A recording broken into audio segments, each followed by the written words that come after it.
Buenas tardes, familia. Qué bendición verlos una vez más para completar lo que falta a su fe. Hoy día, el pastor les va a dar de comer pasto verde que desciende del cielo azul para que tengan lanita blanca. Vamos a empezar una nueva serie. Esta serie se llama Formando a Cristo en ti. Y en esta serie vamos a entender los propósitos de Dios. Vamos a entender qué es lo que Dios quiere que sea hecho en nosotros. Y para esto tengo una serie de preguntas. ¿Cómo se llama la serie que acabamos de terminar la semana pasada? ¿Quién sabe? Nuevo inicio. Ok, esa es la base para mi pregunta. ¿Para qué Dios nos da un nuevo inicio? ¿Para qué Dios nos da un nuevo nacimiento? ¿Para quedarnos allí? Porque verdaderamente el nuevo nacimiento es el punto de arranque de nuestra vida espiritual. Sí, estamos tan agradecidos a Dios porque por su gracia somos salvos, estamos agradecidos a Dios por la cruz. Sin embargo, es allí donde nosotros tenemos que entender que Dios tiene un propósito para nuestras vidas. Dios es un Dios de propósitos y nosotros no estamos jugando la iglesia. Estamos aquí porque algo tiene que ser efectuado en nosotros. Cuando Jesús estableció su iglesia, Él dijo ahí en Mateo capítulo 16, en el versículo 18, Él dijo que estaba a punto de hacer algo nuevo en la tierra. Él le dijo a Pedro, también te digo que tú eres Pedro y sobre esta roca edificaré mi iglesia y las puertas del Hades, o las puertas del infierno, no prevalecerán contra ella. Y Jesús con sus palabras estaba pintando un cuadro de algo que Él estaba a punto de establecer. Él iba a establecer su iglesia y también dijo, prometió que le iba a edificar. Y cuando Él dijo esas palabras, Él estaba utilizando una palabra, la palabra edificar, es una palabra que se utiliza en la construcción, es la palabra típica, técnica que se utiliza justamente en construcción.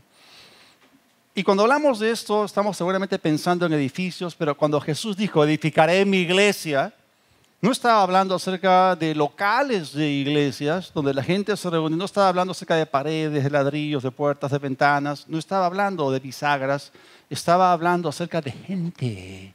Así que Jesús ha prometido edificarte a ti y a mí, y la edificación siempre tiene un inicio y tiene un final, y lo que queremos es que la estructura sea lo suficientemente sólida, maciza, de tal manera que pueda soportar los embates del clima, de los terremotos o de cualquier cosa que venga contra ella. Y aquí está hablando acerca de un potencial y latente y real enemigo de la iglesia que somos nosotros. Está hablando acerca de las puertas del infierno que representan las estrategias del diablo, y la voluntad de Dios y el plan y diseño de Dios desde el principio fue edificar tu vida de tal manera que tú llegues a la madurez, que seas sólido, que seas consistente, donde tú prevaleces y no las fuerzas de la oscuridad, donde tú seas cabeza y no cola, donde seas encima y no debajo, y seas tú el que tiene el dominio y no Satanás. De eso estaba hablando. Entonces Dios tiene una intención para con nosotros, mucho más allá del nuevo nacimiento, mucho más allá de este nuevo inicio. Repite conmigo, Dios me quiere llevar más allá. Ahora, Dios revela sus planes y propósitos para con nosotros en su palabra y por su espíritu. Así que vamos a ver que lo que Dios quiere hacer a favor de su pueblo en la Biblia se llama visión. Allí en Proverbios, el capítulo 29, en el versículo 18, leemos lo siguiente: donde no hay visión, el pueblo se extravía o perece. O sea, Dios no levantó el pueblo llamado la iglesia, que costó la sangre de su Hijo, para que nosotros andemos desviados sin ningún propósito, a la deriva, y tampoco tomemos la autopista de las herejías. Tampoco Él nos llamó para perecer. Y hay algo que nos ayuda a estar encaminados y también que podamos disfrutar de una buena vida, la vida abundante. Eso se llama visión. Por favor, repiten conmigo, visión. Ahora voy a explicarles la naturaleza de la visión. La visión es diferente que la vista. O sea, a veces nosotros queremos hacernos lentes, óptica visión. Pero en realidad están mal, porque no debería llamarse visión. Hay una gran diferencia entre vista y visión. Y si nosotros queremos entender la diferencia entre ambas, tenemos que entender su naturaleza. Miren, el sentido de la vista es natural. Y su campo visual está limitado a lo visible, tangible, físico, material y temporal. Pero el sentido de la visión es sobrenatural y su campo visual se extiende hacia lo espiritual, invisible y futuro. son dos cosas diferentes. Es decir, tú puedes estar parado frente a alguien y con tu vista te puede estar diciendo, yo estoy leyendo esto acerca de la persona, pero a través de la visión espiritual yo puedo verla no como es, sino como puede llegar a ser. O la puedo ver en el espíritu, que es diferente. Entonces, hay una gran diferencia entre ambas cosas y si ustedes quieren ilustrar el asunto, ¿se acuerdan ese hombre llamado Saulo de Tarso, que era un fariseo, que él estuvo presente cuando Esteban, el primer mártir de la iglesia, fue apedreado? Bueno, él odiaba a la iglesia. Él perseguía a los cristianos y había sido comisionado por los sumos sacerdotes en Jerusalén para ir y perseguir a los que invocaban ese nombre o seguían ese camino, según los términos del libro de Hechos de los Apóstoles. Entonces, él estaba con su grupo de personas yendo hacia Damasco, la capital de Siria, ¿no? Y de repente, ¡puf!, una luz cuyo resplandor sobrepasaba la luz del sol al mediodía, resplandeció ahí, cayó al suelo, todos ellos cayeron al suelo. Los que estaban con él escucharon una voz, pero no vieron nada. Y él escuchó una voz que le hablaba en hebreo y le decía, Saulo, Saulo, ¿por qué me persigues? En ese momento, a causa del resplandor de la luz, perdió la vista. Cuando él se levantó, tuvo que ser conducido por la mano para ser introducido en la capital, en Damasco. Y la Biblia dice que él se puso a orar, no veía nada. Y en esa oración, el Señor le concedió una visión, donde vio un discípulo llamado Ananías que venía, entraba, le imponía las manos, recuperaba la vista y era lleno del Espíritu Santo. ¿Cómo una persona puede quedarse ciega, físicamente hablando, pero poder ver en el ámbito espiritual? Ahí está la diferencia entre vista y visión. Entonces son dos cosas que tienen que ver con el campo del ver, pero están relacionados con campos completamente diferentes. Entonces nosotros en Verdad y Libertad tenemos visión. Y la visión de Dios nos introduce dentro de los propósitos de Dios. Así como la visión que Dios le dio a Moisés para con el pueblo de Israel era introducirlos a esa tierra que fluía leche y miel, la tierra prometida, la más hermosa de todas las tierras. Entonces estamos explicando la naturaleza de la visión en ese momento. Y la visión es la habilidad de ver más allá de lo que tus ojos físicos te permiten ver. Es la capacidad de poder ver no solo lo que existe o es, sino lo que puede llegar a ser y poder hacer de esto una realidad. O sea, la visión hace que lo invisible sea visible, que lo que no es sea y que lo que es imposible pueda ser posible, que lo que no existe sea que lo espiritual se convierta en natural. O sea, la visión puede hacer que esas cosas se concreten. Eso es tremendo. El don, el regalo que Dios le ha dado a la humanidad, más grande de todos, es el don de la visión. Porque Dios no quiere que tú camines por vista. La Biblia dice, porque por fe andamos, no por vista.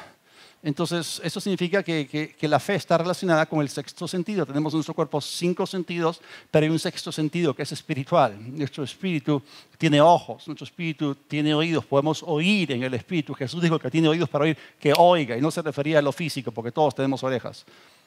Está hablando acerca de penetración espiritual intuitiva, está hablando acerca de capturar cosas en el espíritu a través del Espíritu Santo que mora en nosotros. Eso tiene que ver con la visión. Entonces, la vista es una función de tus ojos, pero la visión es una función de tu corazón o de tu espíritu. Y a través de la historia, o sea, los cambios que han venido en la humanidad, los progresos que se han dado en la humanidad, en la historia de la humanidad, han sido por gente que ha visionado cosas que no podía ver con su ojo natural. O sea, alguien tuvo la visión de que nosotros podamos subirnos a un vehículo que pudiese tener tracción propia. Por eso se llama automóvil. O sea, auto es algo reflexivo. Entonces, produce su propio movimiento. Alguien ideó, los hermanos Wright idearon la locura de subirse a algo que ellos llamaron avión y que podía hacerte viajar en el aire. A alguien se le ocurrió inventar algo llamado la computadora. Y a alguien se le ocurrió reducirla de tamaño y que tú la pudieses tener en tu casa. Y a alguien más se le ocurrió crear un dispositivo en el cual tú pudieses escuchar música en tus propias manos, ¿ok? Estamos hablando acerca de cosas que cambiaron el mundo. Estamos hablando acerca de cosas que revolucionaron la historia porque alguien se las imaginó, alguien las pudo visualizar y no tiene nada que ver con vista. Lo que ellos vieron por el ojo de la fe o del espíritu, si se puede decir así, se concretó, se hizo tangible.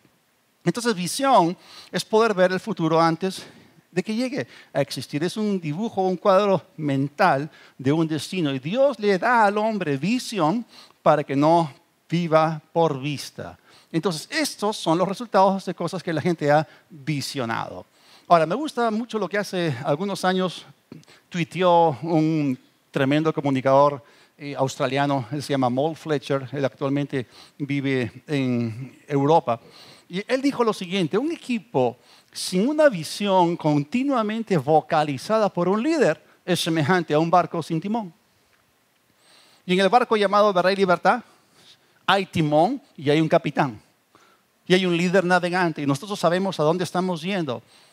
Sabemos de dónde venimos, sabemos hacia dónde nos estamos dirigiendo, estamos haciendo el viaje y lo estamos disfrutando. Y tenemos una meta muy clara y la palabra de Dios nos la revela. La intención de Dios para contigo es muy clara en su palabra. O sea, Él no nos llevó solamente hasta el nuevo nacimiento, el nuevo inicio para quedarnos estancados ahí. No, Él tiene una intención adicional para contigo.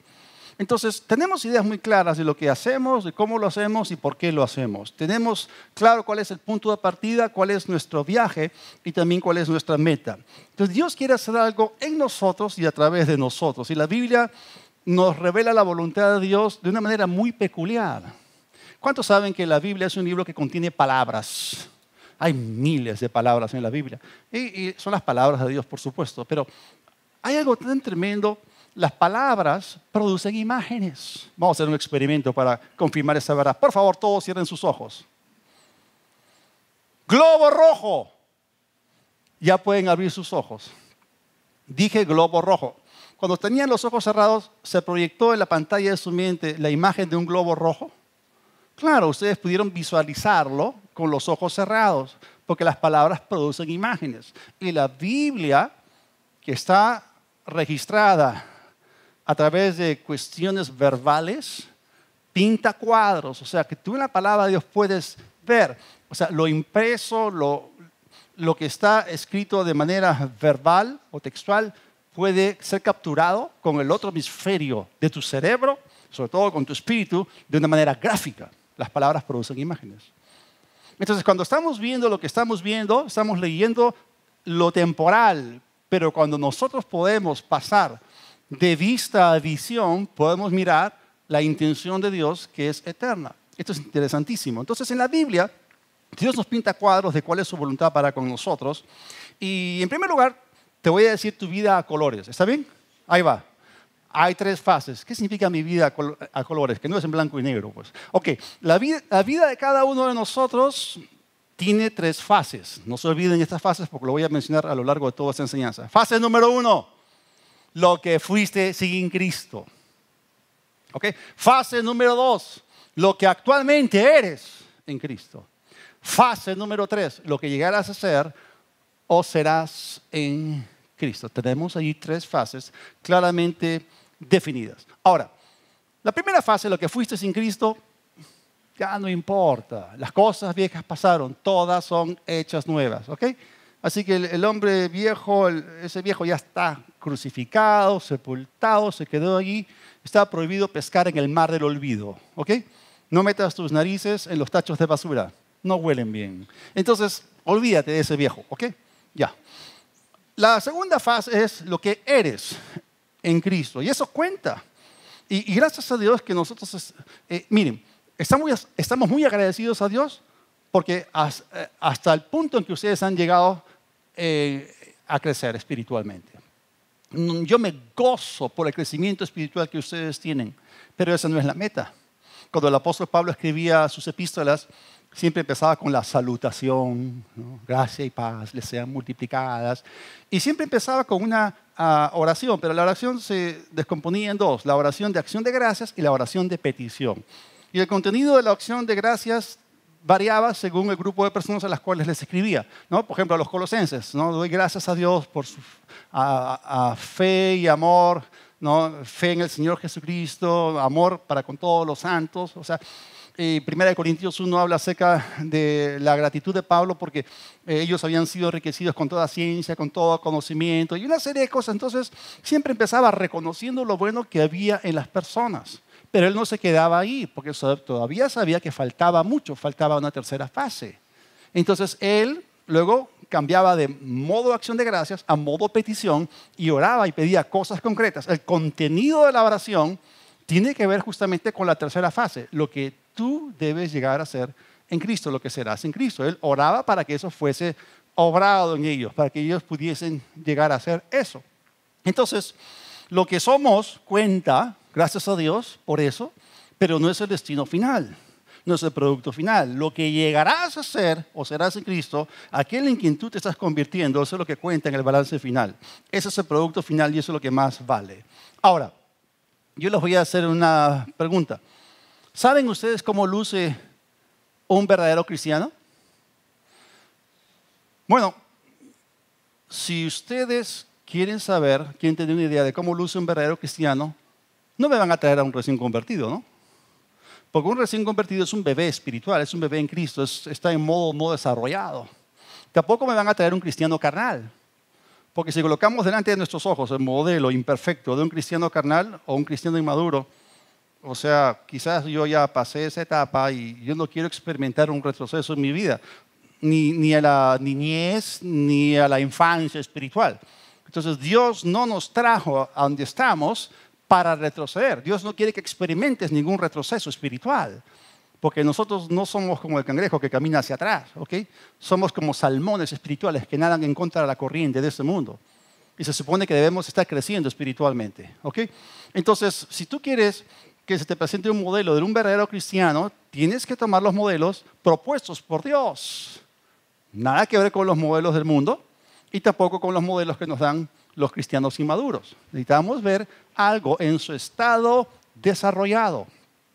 ¿Cuántos saben que un bebé es un ser humano maravilloso? Claro, pero está en un estado de subdesarrollo.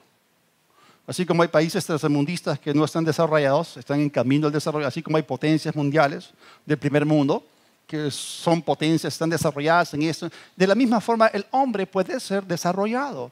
Entonces, un bebé no es el producto final, es la materia prima en bruto, que no se ha trabajado. Es un ser humano que tiene todo el potencial para crecer, pero no está en un estado de desarrollo, está subdesarrollado. Entonces, ese no puede ser nuestro modelo de lo que es un cristiano maduro, un cristiano completo. Entonces, en la Biblia es que vamos a encontrar el cuadro o la imagen de lo que Dios quiere hacer en nosotros. Dios maravillosamente se ha encargado de pintar una y otra vez estos cuadros en la Biblia, nos proveen una clara imagen e idea de la persona en la cual Él quiere que nos convirtamos. Y por eso quiero colocarles a ustedes el cuadro de una fábrica. Nosotros sabemos que en una fábrica hay una serie de cosas que comienzan a ocurrir ahí, hay elementos, participantes, y se supone que algo está cocinándose ahí adentro, ¿no? Pero en una fábrica hay tres cosas distintivas que son básicas, que son elementales. En primer lugar, obviamente, es la materia prima o los insumos. O sea, alguien tiene que proveer esto.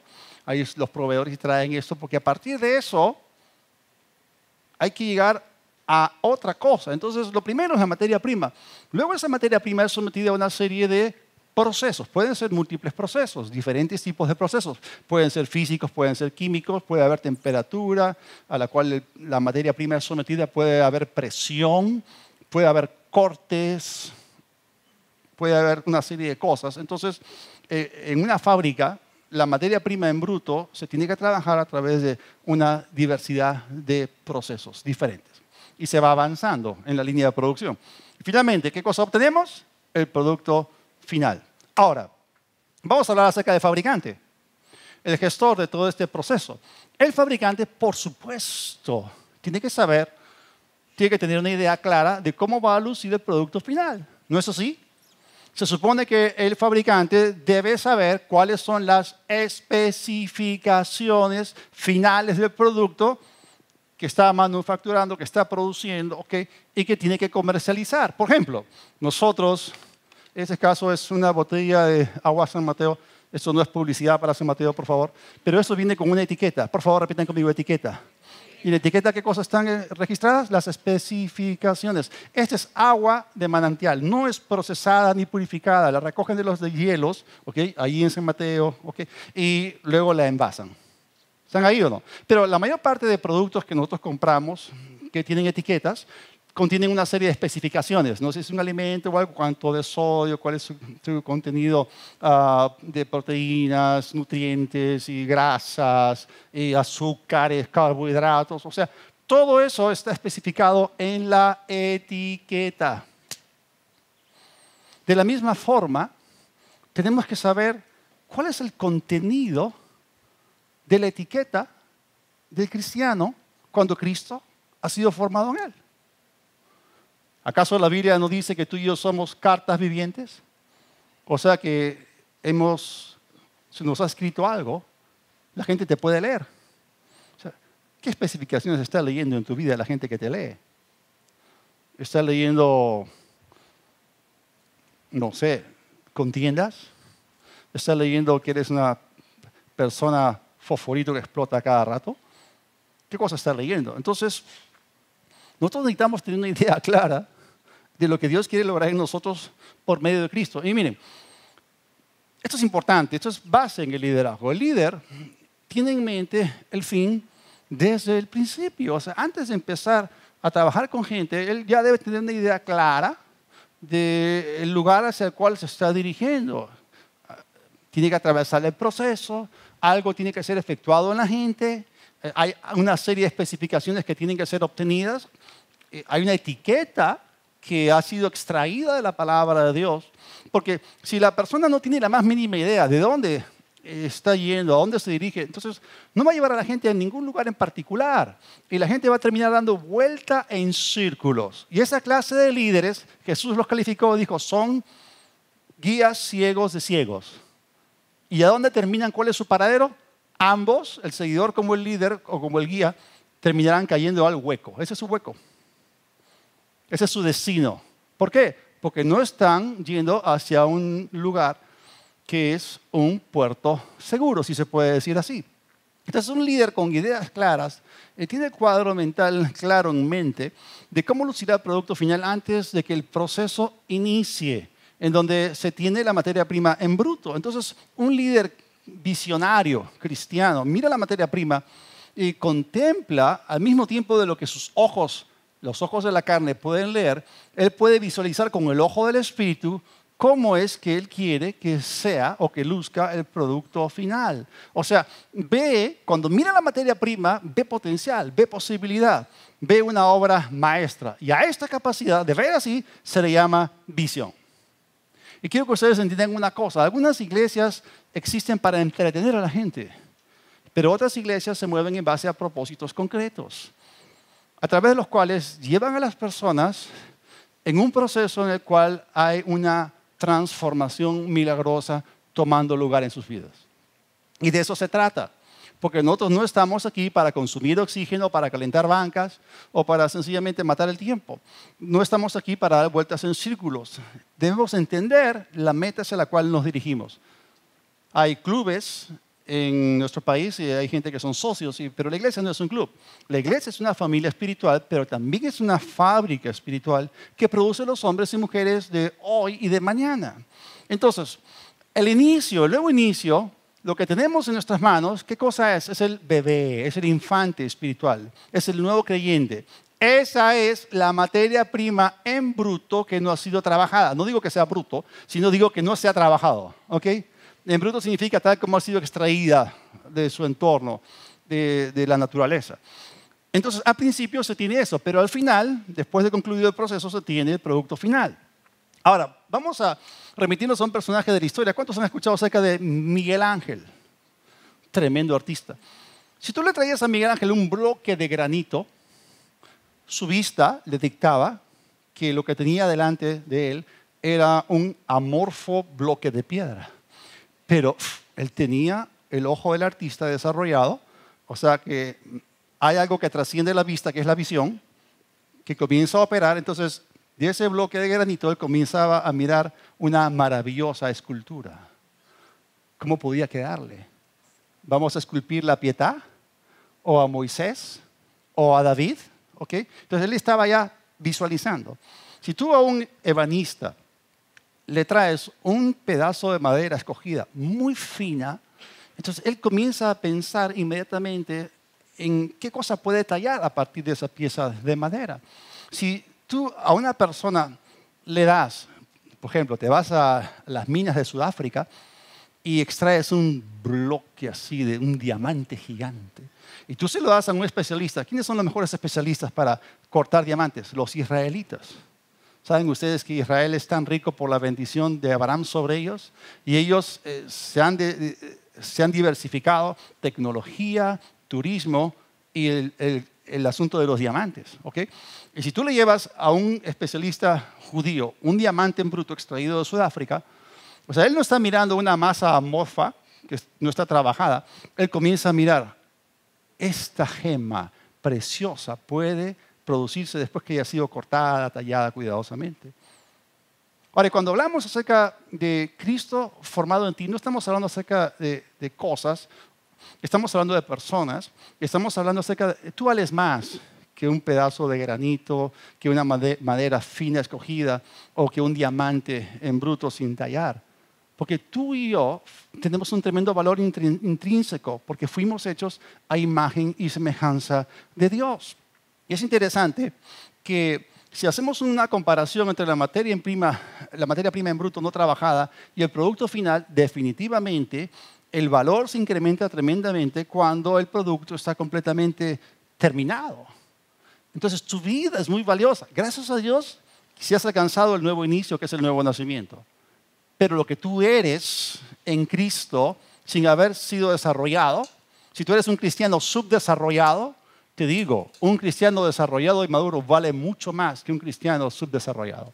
Y no estoy diciendo acá en el sentido de entrar al cielo y pasar la eternidad con Dios. No, estoy hablando acerca de tu capacidad para llevar fruto para la gloria de Dios. Entonces, Dios nos ha dado a nosotros un tremendo valor porque nos hizo su imagen y semejanza. Sin embargo, una vida vivida sin Dios es el más grande desperdicio. Nosotros echamos en el tacho los papeles que están sucios, servilletas, desechos y todo eso. Esos son desperdicios baratos. Pero el más caro de todos los desperdicios es la persona que no vive para Dios. En el balance final, tu vida solamente es valiosa en las manos de Dios, porque sin Él no hay futuro garantizado, solamente la perdición eterna. Entonces, hablando acerca de las fases en tu vida, ya hemos dejado de lado lo que éramos sin Cristo. Lo que somos en Cristo es tremendo, sin embargo, lo que podemos llegar a ser es lo que tiene mucho más valor. Lo que tú puedes llegar a ser tiene un valor agregado. ¿Por qué? Por un sencillo principio. El producto final siempre vale más que la materia prima. O sea, algo que ha sido trabajado es el resultado de una inversión de tiempo, esfuerzo, reactivos, insumos, procesos, ajustes, cambios, y siempre tiene mayor valor que el material original en bruto o no trabajado.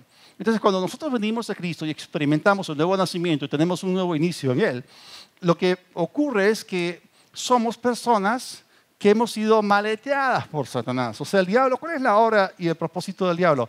Hurtar, matar, destruir. Entonces, el diablo nos engaña, nos ciega espiritualmente, hace que nos metamos en el pecado, que nos embarremos en el lodo del pecado. El pecado nos daña nuestra autoestima, daña nuestras relaciones, daña nuestra productividad. Entonces, cuando llegamos a Cristo, gracias a Dios, entramos en las manos correctas, ya no de un tirano ni un opresor, sino de un Salvador, que Él viene para restaurar nuestras vidas.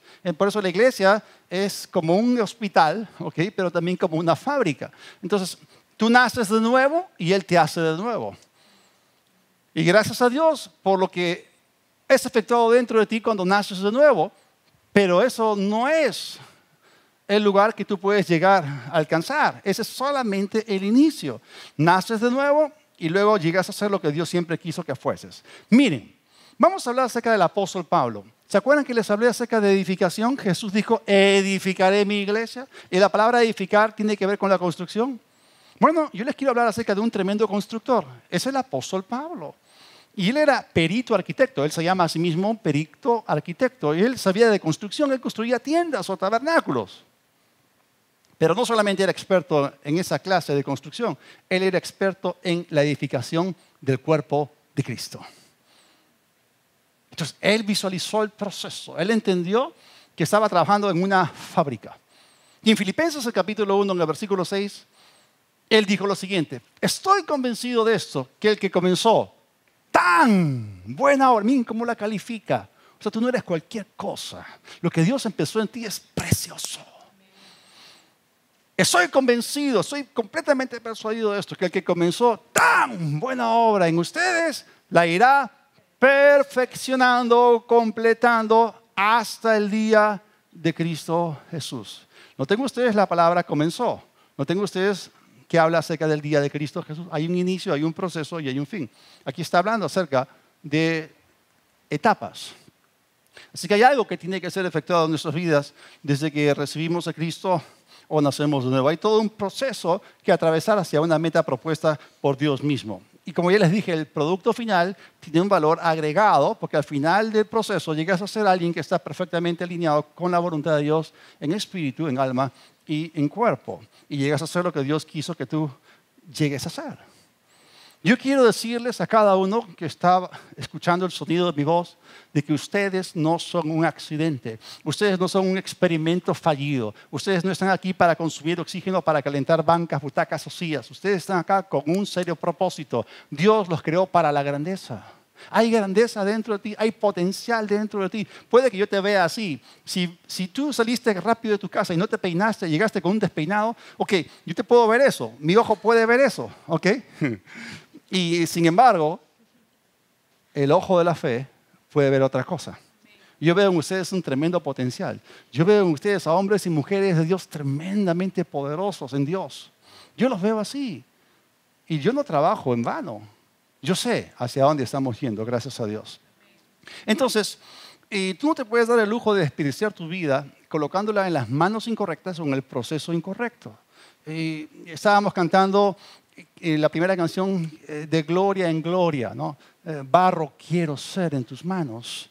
Entonces nosotros somos como barro en las manos del alfarero. O sea, Él nos está haciendo de nuevo para que podamos alcanzar lo que Él se propuso en Cristo Jesús desde antes de la fundación del mundo. Gracias a Dios que Él nos está moldeando. Entonces tú naciste para que algo completo se manifieste en ti después de cierto proceso. Y tienes que darte cuenta de que tu final no se va a parecer nada a tu principio. O sea, miren, comparen ustedes el diamante en bruto que no ha sido trabajado ni tallado con la preciosa joya que llega a ser después de que está trabajado.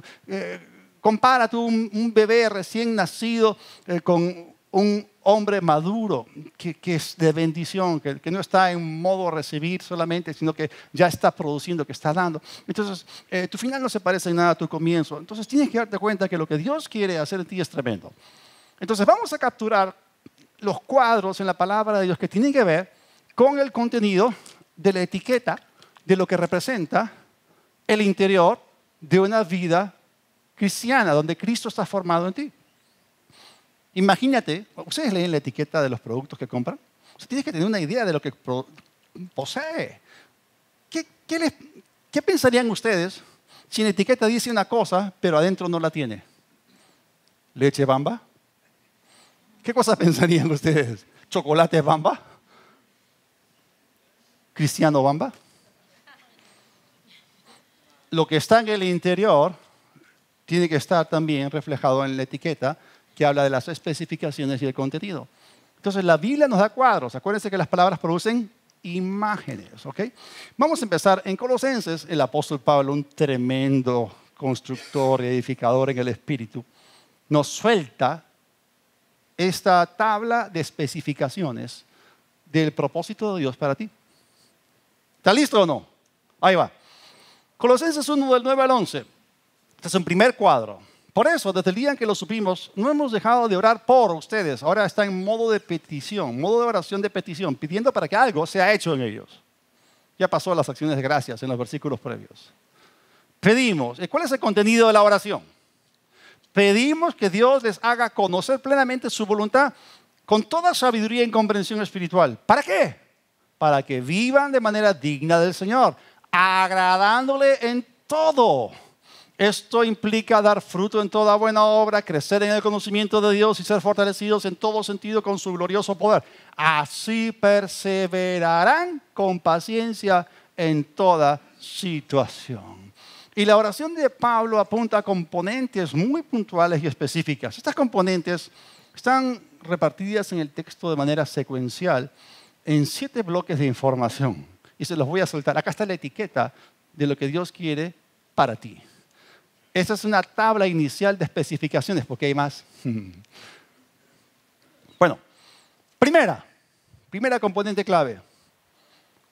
Revelación de la voluntad de Dios.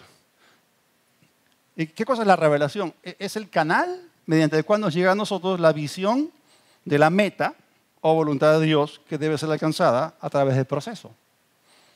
Número 2, un alto estándar de vida.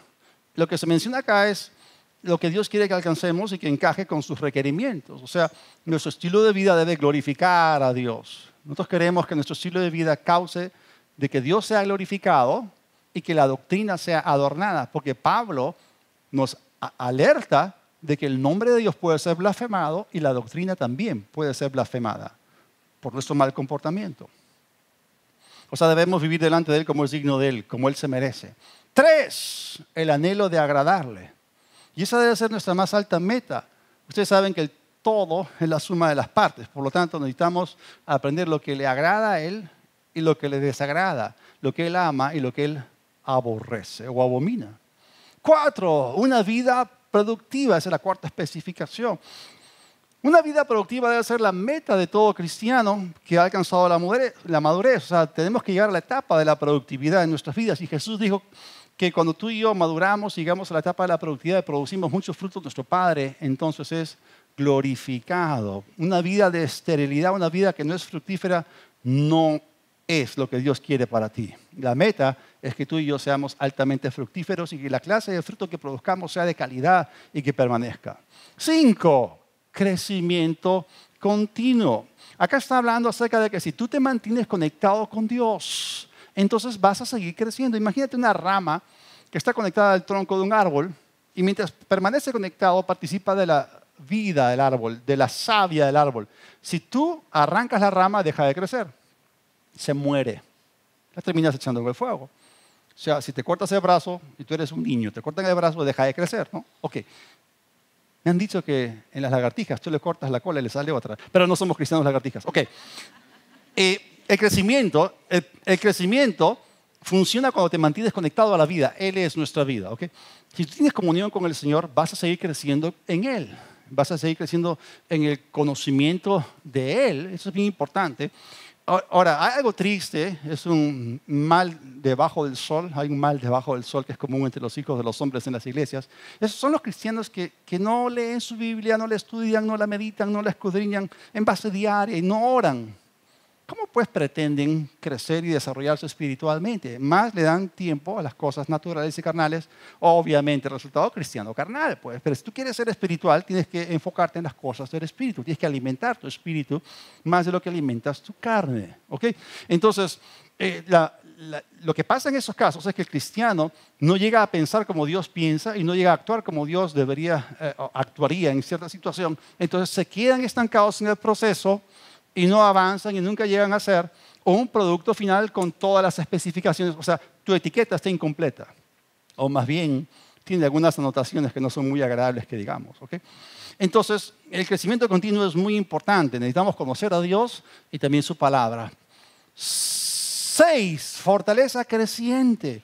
Y la fortaleza creciente implica que en nuestro caminar con Dios no solamente extraemos sabiduría del Espíritu Santo, porque es el Espíritu de sabiduría y de revelación, sino que también la Biblia dice, y Pablo ora por los efesios, pidiendo que sean fortalecidos con poder en el hombre interior por su Espíritu. Tú también puedes extraer fortaleza de parte del Señor. La Biblia dice que seamos fortalecidos en el Señor y en el poder de su fuerza. En la vida solamente los fuertes ganan. Y tenemos que entender una cosa. Nosotros tenemos enemigos reales y hemos hablado acerca de las puertas del infierno. Hemos hablado acerca de que Satanás es nuestro oponente espiritual. Y también está la debilidad de la carne. Puede que tu espíritu está dispuesto, pero si está débil, la debilidad de la carne te va a vencer. Entonces, sea la debilidad de la carne, o sea la influencia de este mundo, o sean las fuerzas de Satanás, si tú no estás fuerte, no vas a prevalecer. Y el diseño de Dios, ¿okay? La etiqueta completa dice que este producto posee fortaleza. Sólido, compacto, no en tu propia fuerza, sino en la fuerza del Señor. 7, virtudes de carácter establecidas. Esto es interesante. Cuando llegamos a los pies de Cristo y nacemos de nuevo, llegamos en este nuevo inicio y tenemos una serie de defectos. Esos defectos de carácter tienen que ser reemplazados por las virtudes de carácter de Cristo. Antes eras más como el mundo, ahora tienes que ser más como Cristo. Entonces, hay virtudes y Pablo en esta lista, en este cuadro, solamente menciona la paciencia, menciona la perseverancia, pero si ustedes se dan un viajecito por Efesios y por Gálatas y por otros lados, se van a dar cuenta que el paquete completo de las virtudes de carácter de Cristo incluye mansedumbre, incluye humildad y una serie de cosas que son sumamente básicas. Y todo esto que estamos viendo nosotros es solamente el contenido de un primer cuadro en el libro de Colosenses. Eso lo registró el apóstol Pablo. Ahora, gracias a Dios de que Dios nos enseña provechosamente. Una de las claves que encontramos que es muy poderosa para que la gente aprenda las cosas es la repetición. ¿Nunca han leído un Deuteronomio donde dice esas palabras que yo te mando estarán en tu corazón y las repetirás a tus hijos? Yo sé que a los hijos no les gusta que su madre les repita la misma cosa. Pareces un disco rayado, mamá, ya no te aguanto. Ok, no, pero la repetición es poderosa. O sea, el mismo apóstol Pablo decía, a mí no me es molesto repetirles las mismas cosas, pero a ustedes es seguro. Entonces, la revelación nos llega de parte de Dios, pero es gradual, es progresiva, es paulatina.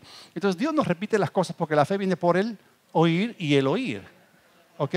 Entonces, vamos a ver aquí que hay más cuadros donde Dios nos da más piezas para adquirir el panorama completo. Un primer cuadro lo vimos ahí en Colosenses 1 y apunta a lo que Dios quiere que tú llegues a hacer en Cristo, que es la tercera fase en tu vida. Pero vamos a avanzar un poquito más. Hemos llegado hasta el versículo 11. Vamos a saltarnos al versículo 21. Colosenses 1, 21 dice, y a ustedes también, que eran en otro tiempo, ¿qué? Extraños y enemigos en su mente, ¿haciendo qué? Malas obras, ahora los ha reconciliado. O sea, está hablando de las 3 fases que hemos mencionado. ¿Cuántas menciona acá? 2. Lo que éramos antes sin Cristo y ahora que estamos reconciliados. ¿Correcto? Está bien. Y aquí nos está mostrando lo que éramos y nos dice que ya hemos sido reconciliados. Acá se describe cómo éramos antes. Extraños, enemigos de Dios en nuestra mente entenebrecida, nuestros razonamientos oscurecidos. Éramos enemigos de Dios en nuestra forma de pensar. Y bueno, y los conceptos que teníamos estaban completamente torcidos. Pero luego Cristo vino a nosotros, o sea, alguien nos predicó y fuimos reconciliados con Dios por Jesucristo. Entonces aquí, con el nuevo nacimiento, experimentamos un nuevo inicio, entramos en la etapa número 2, donde se habla de lo que somos en Cristo, pero estamos a punto de descubrir un segundo cuadro adicional al de Colosenses 1, 9 al 11. Es un segundo cuadro de revelación o visión pintado por Pablo mismo, este tremendo arquitecto, perito arquitecto bajo la inspiración del Espíritu Santo. Y en este cuadro no va a perder tiempo hablando acerca de lo que fuimos o lo que somos actualmente, sino lo que Él quiere que lleguemos a ser.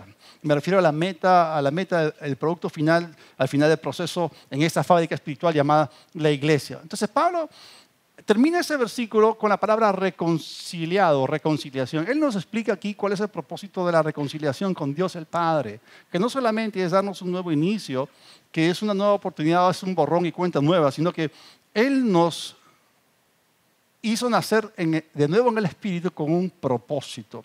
Y ese nuevo inicio debe ser seguido por un proceso hacia una culminación para un producto final. Entonces, esto se explica así. La reconciliación con Dios tiene un propósito compuesto, no uno simple, sino compuesto. No solamente hacer las paces y ponernos a cuentas con Él, sino también entrar en un proceso hacia una consumación. Entonces, Dios no te quiere a ti como que te has quedado en la cadena de producción estancado. O sea, Dios no quiere que te quedes ahí en el primer pasito, en el nuevo inicio. Entonces vamos a ver un segundo cuadro de revelación para completar la etiqueta de especificaciones del cristiano cuando Cristo ha sido formado en él. Colosenses 1, otra vez, ¿sí? El versículo 21, voy a tomar una parte, y luego vamos a leer el versículo 22 que tiene el segundo cuadro. Y a ustedes también, ahora los ha reconciliado en su cuerpo de carne por medio de la muerte. ¿Para qué? O sea, Pablo está hablando como un constructor. Pablo está hablando como un fabricante. Piensen, ¿no? Materia prima, procesos, trabajo, y luego el producto final que yo quiero entregar o comercializar o lo que sea. ¿Ok? Entonces, dice, ahora los ha reconciliado en su cuerpo de carne por medio de la muerte. ¿Para qué? Para presentarlos, ¿cómo? Santos, sin mancha e irreprensibles. O sea, hay más especificaciones en la etiqueta. Uy, eso añade a tu etiqueta. No se pongan a leer las etiquetas de los demás, por favor. Ok, pero el nuevo creyente en Cristo, el bebé espiritual, que se convierte en la materia prima en bruto que no ha sido trabajada, es tratada a través de una serie de interacciones, reactivos, interacciones, la palabra y el espíritu, dentro de un proceso hacia una consumación o meta final. ¿Cuál es? Llegar a ser santos, sin mancha, irreprensibles delante de Él. Y no posicionalmente, no nominalmente, no de boca para afuera. No estoy hablando acá de títulos, no estoy hablando acá de nombres, sino de algo efectuado en nuestro interior como el resultado de un proceso transformador de vidas. Y aquí este cuadro nos está pintando el perfil del creyente que debe ser producido. Vamos a explicarlo. ¿Qué significa santos? Y alguien podrá decir, bueno, yo al momento de nacer de nuevo, en ese momento soy un santo. Sí, eres un santo porque has sido separado o apartado para Dios. ¿Ok? ¿Está bien o no? Sin embargo, así como la materia prima ha sido separada o apartada para entrar en un proceso, de la misma manera, el santo tiene que ser santificado. Tiene que entrar en un proceso de santificación. Y eso habla de ajustes en tu vida. Eso significa que en tu etiqueta de especificaciones debe aparecer ahí consagrado, comprometido, servicial, productivo. Entonces, santo implica acá que estás activamente consagrado, separado para Dios. Tiene que ver con la forma en la cual tú vives tu cristianismo. Si tú eres leal o no al Señor, si vives bajo su señorío. Luego viene la siguiente especificación, sin mancha. Eso significa sin tacha, significa una vida moralmente limpia, un creyente que se guarda de las contaminaciones del mundo. La Biblia dice, habiendo oído de la corrupción que hay en el mundo a causa de la concupiscencia, la Biblia dice, desechemos pues, o desechando la abundancia de malicia y de inmundicia y abundancia de malicia. Entonces está hablando acerca de esto. Y luego dice irreprensibles. O sea, irreprensibles es una palabra que tiene un privativo que es o sea, viene de reprender, ¿no? Una persona, por ejemplo, tú estás trabajando, tu jefe te llama la atención a cada rato. Te reprende, no hiciste bien eso, no hiciste bien aquello. Todos los días viene, te reprende, te reprende. O sea, no eres irreprensible, eres reprensible. Pero si tú de repente ya despiertas, ya, voy a conectar los puntos, ¿ok?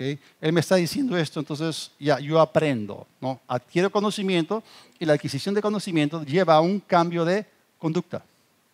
Entonces tú comienzas a hacer bien ahora las cosas. Ya me corregí, ya me enmendé en esto.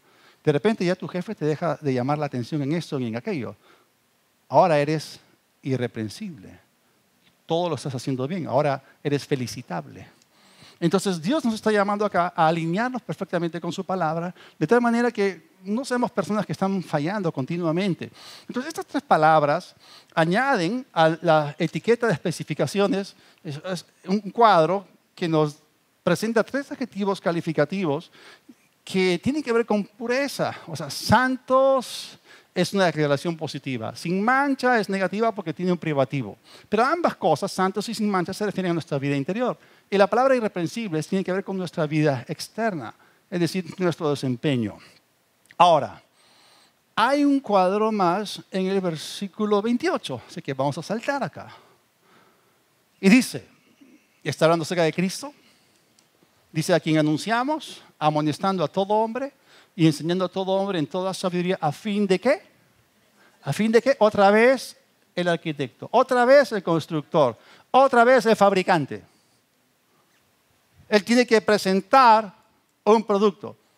¿Y cómo lo tiene que presentar? Conforme a estas especificaciones. ISO 7000. ¿Así se llama o no? O no sé. Ok. A fin de presentar perfecto o maduro en Cristo Jesús a todo hombre. O sea, él sabe que él como fabricante tiene que darle cuentas al dueño de la fábrica. Y el dueño de la fábrica un día viene y va a revisar la calidad del producto. Y ese producto somos tú y yo. Y esto es tremendo. Y tenemos que entender que nos estamos dirigiendo hacia eso. La pregunta es, ¿eres como arcilla dispuesta para dejarte trabajar en las manos del alfarero? Porque acá tenemos el ideal de Pablo que Dios le reveló.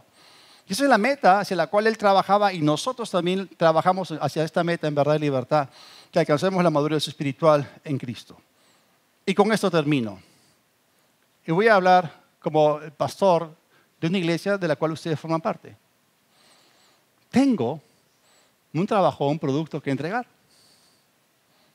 Aún no conozco la fecha de entrega, pero yo no tengo que ir a entregarlo. Van a venir a recogerlo. ¿Quién? Jesús, el dueño de la iglesia. Y viene por una iglesia gloriosa, sin mancha, ni arruga, ni cosa semejante. Y yo no me puedo dar el lujo de relajarme y no trabajar. ¿Cómo trabajaba Pablo? Él amonestaba y enseñaba en toda sabiduría. Y eso, la palabra de Dios tiene todo eso. Y ustedes reciben buena palabra para que cuando Jesús venga por ustedes, los encuentre hechos completos y derechos y Él sea agradado. Y yo no me lamente de que he trabajado o corrido en vano. Estoy hablando como Pablo, ¿no? Ok, entonces, tengo un trabajo que entregar. Aún no conozco la fecha de entrega, pero yo no tengo que ir a entregarlo, van a venir a recogerlo. Es Cristo formado en ustedes. Si tú quieres que Cristo sea formado en ti, entonces tienes que ser como arcilla en manos del alfarero, tienes que ser como una vasija de honra y tienes que estar dispuesto, debes colaborar o contribuir con Dios y con el proceso.